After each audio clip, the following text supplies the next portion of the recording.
We'll get right in to the monthly presentation of student achievement, and we welcome North Salem School with us here tonight.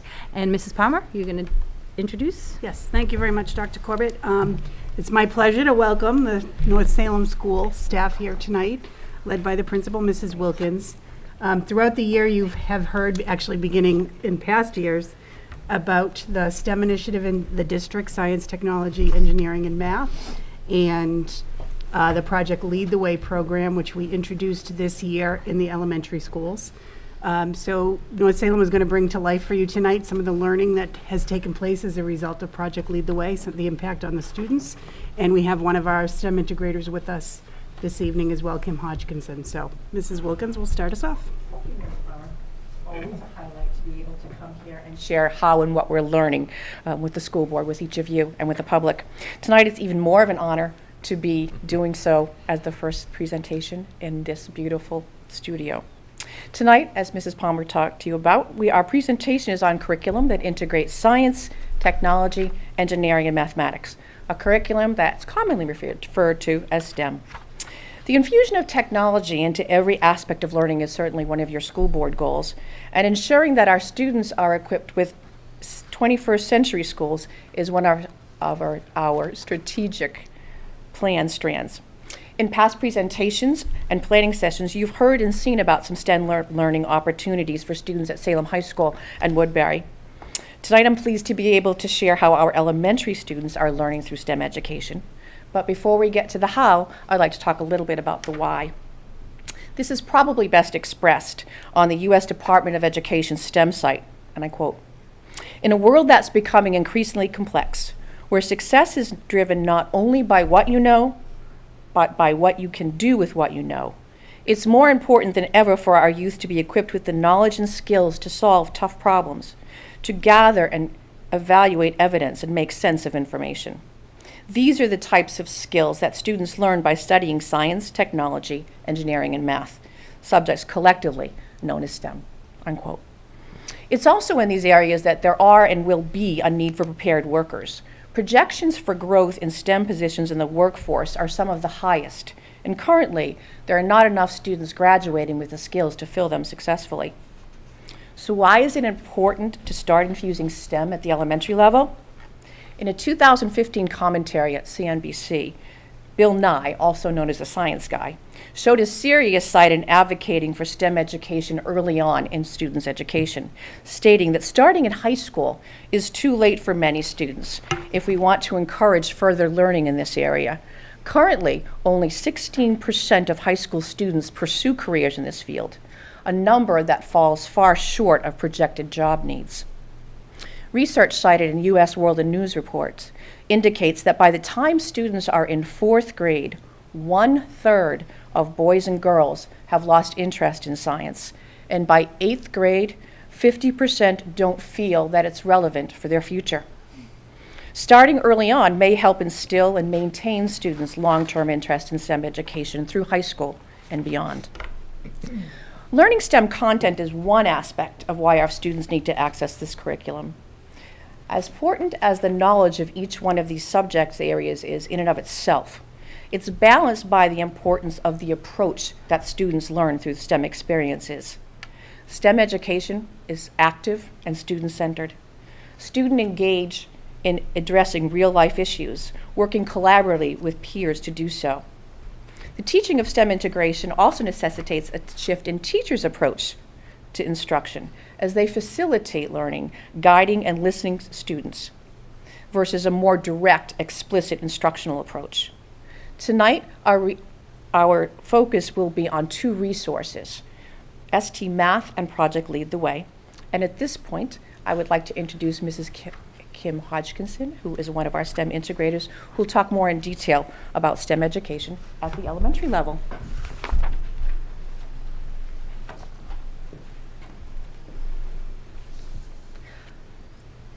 This year, Salem School District added 2 new STEM integrator positions at the elementary level. Erin Cianciolo and I have had the privilege of directly instructing Project Lead the Way computer science modules, supporting the teachers in STEM instruction in the classroom, and being involved in outside of school STEM opportunities. We began this year by instructing computer science and engineering modules to all 5th graders in the district. Students learned how to construct robots and modify them for specified situations, and then moved on to program the robots to work autonomously. After 5th grade got started, we began teaching 4th grade computer science. In 4th grade, students learn about concussions and how the brain works, and then learn how to code baseline reaction time and memory tests, similar to ones doctors use to diagnose concussions. Each Project Lead the Way module begins with a story that involves a real-world problem for the students to solve. This leads into 3 activities that are very prescribed. They get a lot of direct instruction, which builds skills and knowledge that they'll need. That leads to a project that's a bit more open-ended, and the students all end up with similar solutions to that one. Finally, they circle back to the original problem from the story, and they are given criteria and constraints, but it's much more open-ended, so the students can use the skills and knowledge they've gained in any way they want. So their solutions for the problem end up being varied and pretty creative. In the years to come, teachers will have a role in instructing Project Lead the Way units to support our alignment to the next generation science standards. Erin Cianciolo and I trained under Project Lead the Way this past summer to become launch lead teachers. This has allowed us to train and certify all 4th and 5th grade teachers in the district to teach the Project Lead the Way launch curriculum. As STEM integrators, we are available to support teachers with any STEM topic.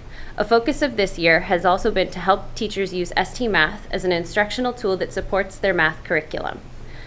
We have met with all new teachers in the district, making sure that the message is the same across all elementary schools. We have also helped support teachers by providing data and giving lessons in ST Math on the iPads. In the following video, you will see pieces of the in and out of class support that we as STEM integrators are providing to students and teachers. You will see students working through robotics challenges in 5th grade, teachers going through Project Lead the Way training, and 2nd grade students working on ST Math. Having a STEM integrator in my classroom this year has been very beneficial for me, as this is my first year really learning the Project Lead the Way design model and their strategies of instruction, where everything is activity, problem, and project based. So having Kim in my classroom to both help me understand the model and to model the teaching with my students has really helped me to understand it, knowing that I'm going to be doing a lot of implementation next year. The other bonus of that is being able to be an observer on the sidelines has been great, to be able to see my kids through different eyes, not being the direct instructor. So I've been able to see certain kids shine in certain areas where I wouldn't necessarily get to see them shine. At first I thought STEM class wasn't going to be for me because I thought it was just going to be like non-interesting stuff and hard. But now I think STEM class is for me because you get to work in a group and work on building a structure, and you get to compete with that structure sometimes too. Some of the skills that students focused on during STEM were listening to others' thinking and becoming flexible thinkers. This is something that we focus on a lot in the classroom. For example, in literacy, when students are reading a book or doing research for a research project, they're collecting a lot of ideas in their mind that they think are the best and that they think are true.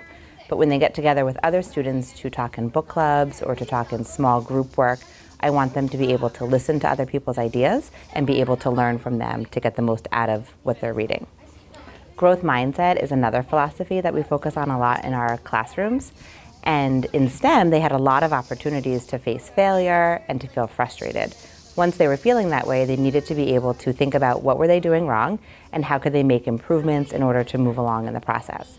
In my classroom, I encourage students to do the same thing.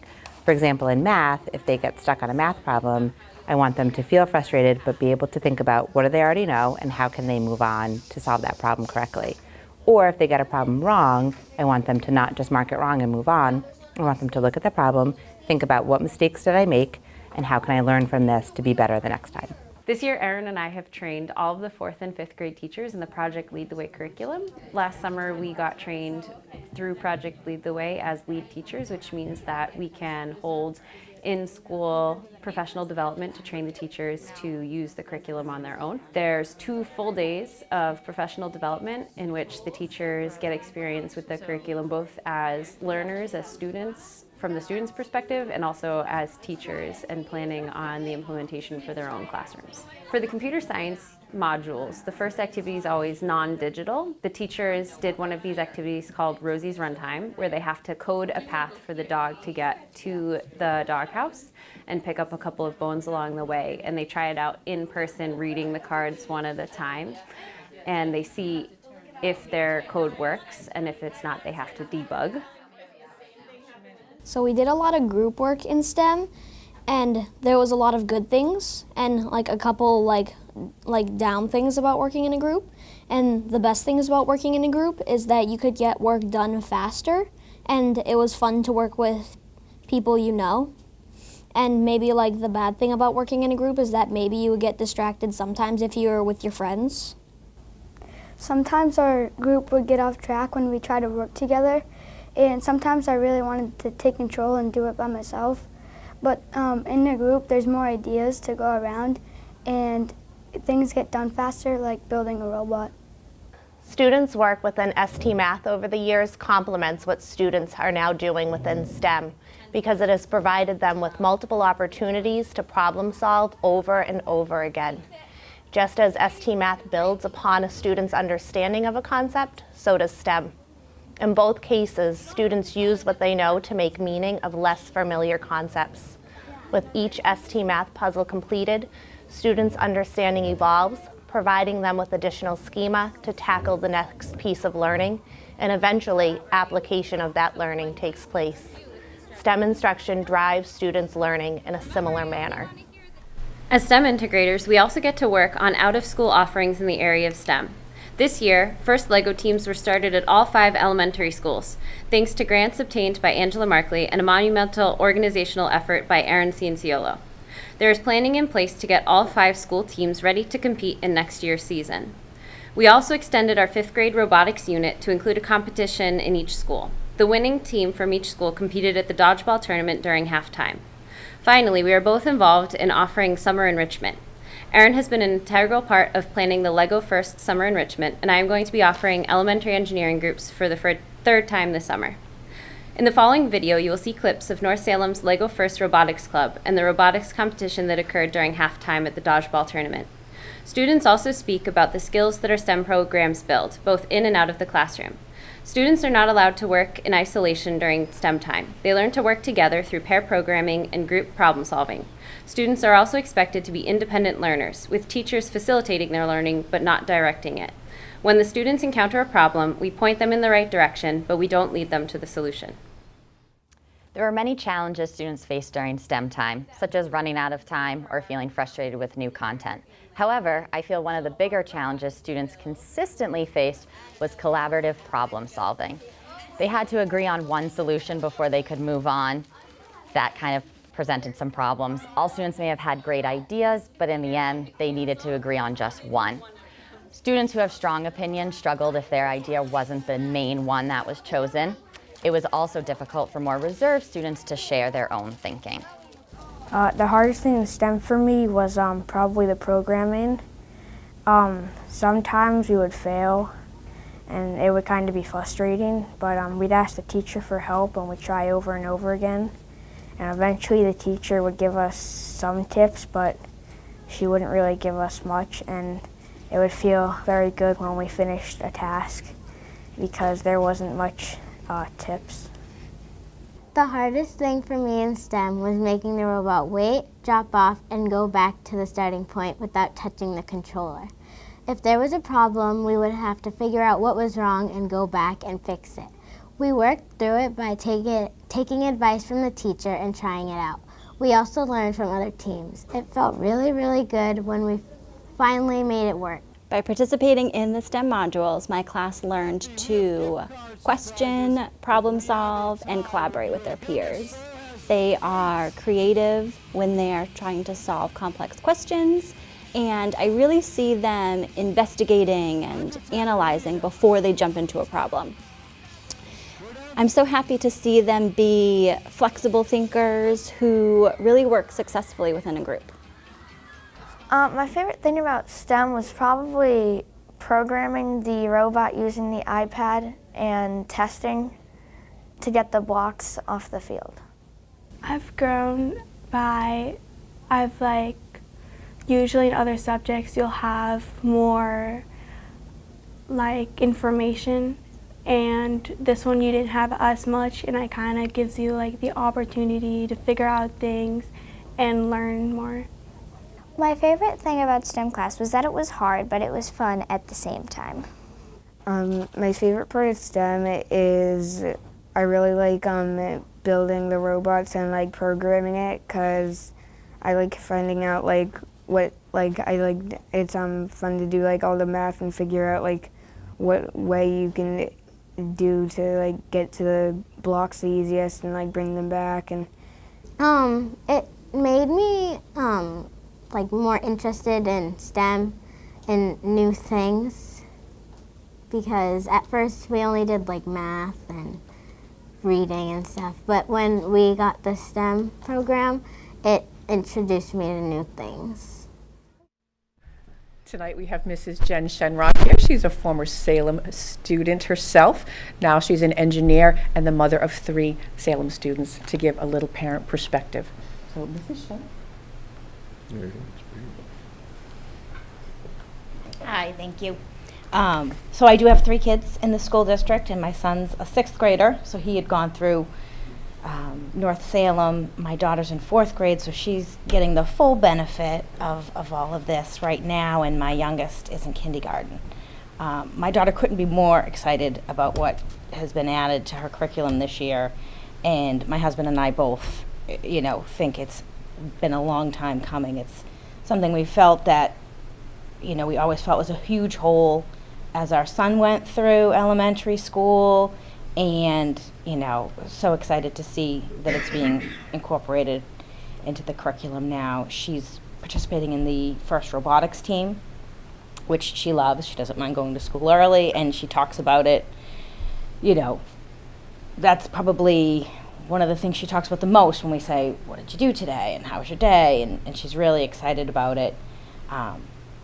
Giving the younger kids the early start is, I think, just incredibly beneficial to keep them going and to give them the background to continue on through high school and beyond.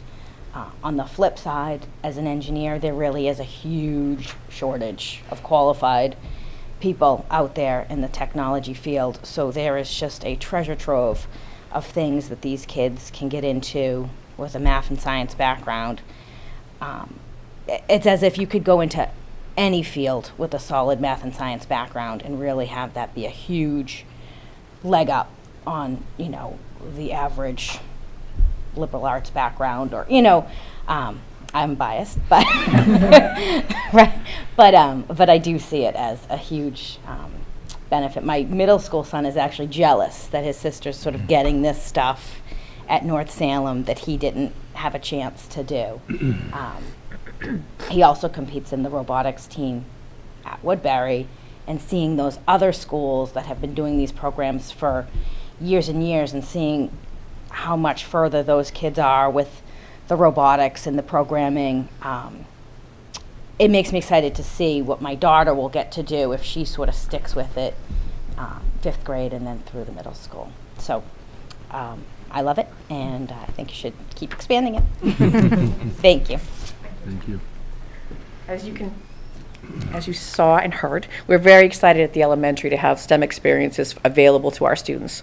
We know that there are many who have worked to plan for and provide the infrastructure to support this learning, from the leadership team who had the vision, to the financial planning support of the community, to technology that is dependable and available to you, the school board, for overseeing it all. We're also very fortunate to have Kim and Erin working with our students and our staff. Elementary teachers, by definition, are general education teachers. They just don't teach one subject. They have to teach them all. And as you saw, they're learning and growing in their understanding, and that will only benefit our students. I would like to close tonight by thanking you for inviting us here tonight, to thank our staff for their words and their presence, to our students for sharing their very honest thinking about the program, to Mrs. Shenrock as well for sharing her thoughts too, for Kim for sharing her expertise, and once again to Scott for putting together our videos, and to you for having us. So again, I thank you very much. And if you have questions, I will step aside. Great. Thank you very much. Questions, comments from the board? Mrs. Berry? Well, I don't really have a question, but I would like to make a comment. For me as a school board member, this was a very, very interesting presentation, because for us, this is a new implementation of curriculum. And this is probably the first snapshot of it, of seeing it in practice that the board has had. So it's very informative for us to see how this breaks down and see how you're implementing it with the students. So more than you realize, it was very informative and it was very relevant at this point. So thank you so much, because it was a good presentation. Thank you. Thank you for your comments. Mr. Morgan? Yes. To emphasize and expand on Mrs. Berry's comments, it's interesting to me because one of our primary jobs is preparing our students for life after elementary school, after middle school, after high school, and preparing them for that life. And to see the students, and so what you look for are people who can work together, and that's important. The interesting comments about math and science, well, in my mind, science is how the world runs, math is explaining the science. So to see them together makes me hope that someday middle school teachers will stop hearing, well, what am I going to do with this in real life? Because they will know. So it's very, very good. Thank you. Thank you. Mr. Campbell? A question for Ms. Hodgkinson. How much time, how thin are you spread? In other words, how much time do you spend with a given 5th grade class, 4th grade class in a week or over the period of time that this project goes on? What does your day look like, and how do we send this message to the number of students that we're trying to get it out to? So this year we spent a total of a little more than 20 hours with each 5th and 4th grade classroom in the district. And over what period of time? The Entire 5th grade was once a week for 1 hour for the first 2 trimesters, and the 4th grade was once a week for 1 hour for the second 2 trimesters. And we will be expanding next year to lower grades as well. It works out to our busiest days. Erin and I had 3 1-hour classes, so we still have time to work with the teachers on ST Math and training. Okay, thank you. Great. Thank you very much. This was extremely informative, and as Mrs. Berry, Mr. Morgan said, it's nice to see what we've been talking about for so long in action, and I always appreciate all the extra work everyone does when we bring on an initiative like this, so thank you. I think it's great. So we will let you leave unless you want to stay, but we're going to keep going with our meeting. Thank you. Oh, Dr. Delahanty, did you want to wrap it up for us? Sure. Sorry. I'd be happy to. So first I want to thank Ms. Hodgkinson for being here tonight. She was a middle school science teacher. And when we introduced the program, was excited about jumping in. We took a risk trying a new program. And also Mrs. Cianciolo had been an elementary teacher with an interest in science and math. So I want to thank you and thank Erin as well. I also wanted, before I forget, comment that the robotics teams are really done through the heroic efforts of individuals interested in it. So it's a before or after school program in each of our schools, but as a result of staff interest. So I want to thank the staff for their participation in the video, for being here as well. Mrs. Markley, I can see Angela back there has been instrumental in getting the STEM project off the ground. And as you noticed in the video, the teachers were being trained, so having 2 integrators moving to grades K through 4 will result in the teachers applying the program themselves next year. That's how we can deliver the program to everybody. There was a plan from the beginning to distribute knowledge, so the capacity to train students, which has been helpful. But the videos were very good. Thank you, Mrs. Wilkins, for being here. Thank you, Mrs. Genrin, for I don't think I've thank you for being here. I appreciate your comments. I think they're very notable and important for us to hear, to know we have to expand such a program. So thank you all very much for being here. It was great. It was really fantastic. Thank you again for Great. having us. Thank you.